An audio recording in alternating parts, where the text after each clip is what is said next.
Et salut YouTube, c'est Cornichon, je vous retrouve de nouveau à la maison. Aujourd'hui, je vais vous faire une petite vidéo tuto sur le BMW M GPS Lab Trigger, plus précisément sur les circuits, comment les créer, comment les modifier et comment réinjecter tout ça dans la moto pour avoir un chrono embarqué qui fonctionne correctement. Allez, je vous emmène, c'est parti!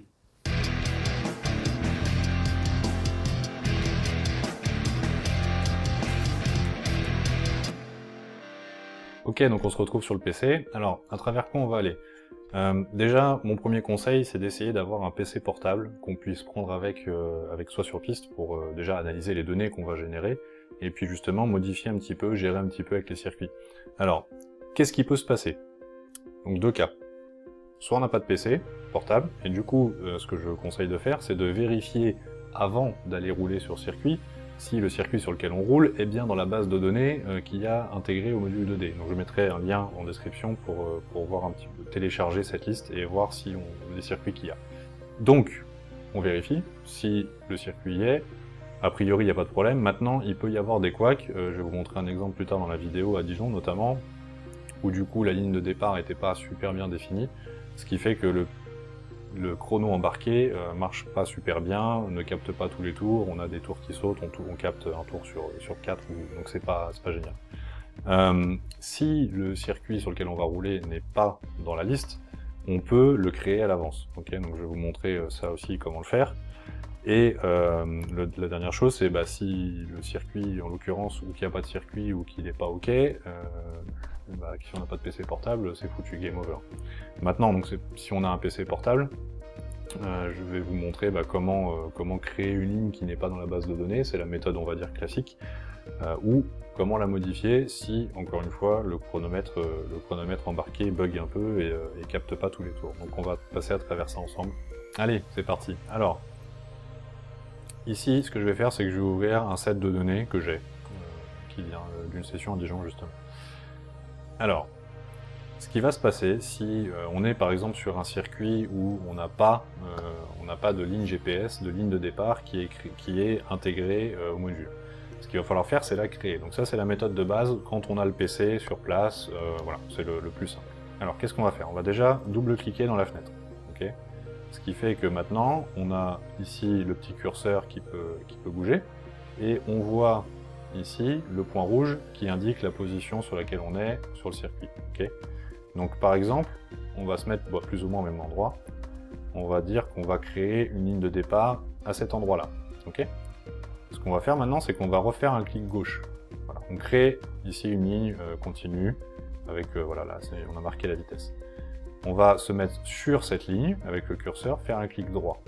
Et ici, on va avoir les options GPS, et on va faire définir une ligne de départ via le GPS. Okay, on va lui donner un nom. Donc, par exemple, on peut lui donner dijon.line, ce qui va enregistrer ces coordonnées-là.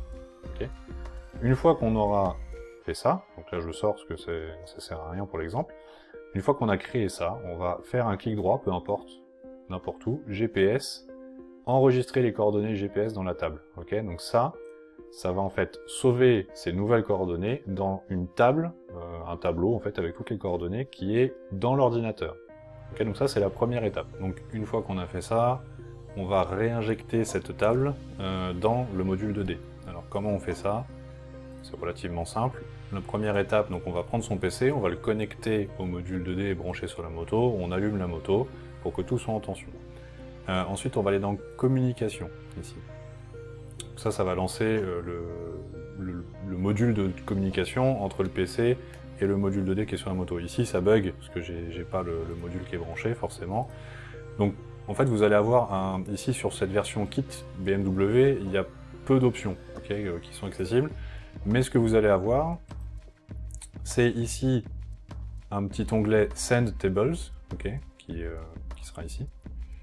Et vous allez pouvoir tout simplement envoyer ce qu'ils appellent le Position Table, le DDTRK Pose, okay, du PC, qu'on vient de sauver, vers le module. Okay, ça va simplement écraser la liste qui est dans le module. Et vous allez avoir votre nouvelle ligne GPS créée, intégrée maintenant au module. Si vous voulez vérifier la liste de lignes de départ qu'il y a enregistrées dans le module 2D, donc soit vous pouvez vérifier directement sur le site de 2D, ici je vous mettrai le lien en description, et télécharger ce fichier-là. Donc ça télécharge en fait les deux fichiers qui sont utilisés par le module. Soit, si vous avez déjà tout installé, vous pouvez aller voir ici dans le disque C programme data racekit.bmw.m system tables, et là vous avez le 2D track name et le 2D track pose. Okay, donc le 2D track name, si on double-clique dessus, on a toute la liste des circuits qui sont intégrés. Donc ça fait, vous voyez, ça fait quand même une belle liste. On a en tout 331 circuits qui sont pré-enregistrés dans le module. Okay. Comment ça fonctionne? Première chose, quand on crée un événement, on va lui donner un nom et on va choisir un circuit. Donc ça va être un des circuits qui est dans la liste qu'on vient de voir. Ça va donc utiliser un des fichiers qui sont préenregistrés. Alors à quoi il ressemble ce fichier? On peut le voir de plusieurs manières. Donc ici, si on retourne dans l'analyzer, on fait GPS enregistrer les coordonnées, on a des fichiers .line. Donc ça c'est celui que j'ai recréé, le B, et ça c'est celui de base. Ok. Qu'est-ce qu'on va faire maintenant? Alors, on va tout simplement aller dans l'événement. Okay. Donc c'est organisé de façon assez claire. On a les différents événements qui sont créés là. Si je vais dans Dijon-Prenois, à la date là, j'ai mes différentes sessions. Donc ça c'est à chaque fois qu'on va importer les données. Et on a les points line. Alors les points line, si je fais un clic droit, ouvrir avec juste WordPad tout simplement, c'est tout simple. Voilà à quoi ça ressemble. C'est deux fois la même ligne. Alors, qu'est-ce qu'on va regarder avec ça? Alors on peut prendre ces deux coordonnées, on va aller ouvrir Maps, et si on colle ces coordonnées, on les sépare par une virgule, ça nous met, voilà, le circuit de Dijon, ok, et on voit le point qui est certainement sur la ligne droite. Alors, ça c'est celui de base. Maintenant ce que je vais faire, c'est que je vais mettre la vue satellite. Alors la vue satellite, qu'est-ce qu'on voit? Que certainement la ligne de départ, le point de départ, est pas ultra bien placé. Il est placé quasiment dans la pit lane. Ça va poser un problème. Donc, typiquement, qu'est-ce qui se passait? C'est-à-dire que quand on passe là, on a un rayon de détection, okay, et quand on passe un peu à gauche, et on se retrouve avec un temps qui n'est pas pris en compte parce qu'on passe pas dans le rayon de détection. Maintenant, si je vais prendre la ligne que moi j'ai créée à partir des données, donc des données générées, c'est-à-dire de mes tours, donc on va faire exactement la même chose, c'est-à-dire qu'on va prendre ces deux coordonnées-là, on va les coller dans Google Maps, hop, et là, on se retrouve beaucoup mieux placé sur la ligne de départ. Okay, donc on se retrouve vraiment mieux placé sur le circuit. Et là, avec ça, forcément, on a quelque chose, donc on est sûr d'être détecté quand on passe à cet endroit-là. Une fois qu'on a créé cette nouvelle ligne basée sur nos données, la méthode reste exactement la même pour le réinjecter, quand on a modifié cette ligne, pour réinjecter cette nouvelle ligne dans la base de données du module. C'est exactement la même chose que ce qu'on a vu avant. Maintenant, la dernière chose. Comment faire si on n'a pas, encore une fois, si on n'a pas de PC portable, qu'on va sur un circuit qui n'est pas dans la liste, comment créer une ligne de départ? Alors c'est vraiment tout simple au final, il y a quelques actions à faire, mais c'est pas très compliqué. Okay, donc on va aller chercher un circuit, j'ai pas vérifié s'il était dans la base de données, mais c'est juste pour montrer la procédure. On va aller chercher le circuit de Bresse, par exemple, en France. Voilà, circuit de Bresse. Donc on va se mettre en vue satellite. Donc on a notre joli circuit de Bresse.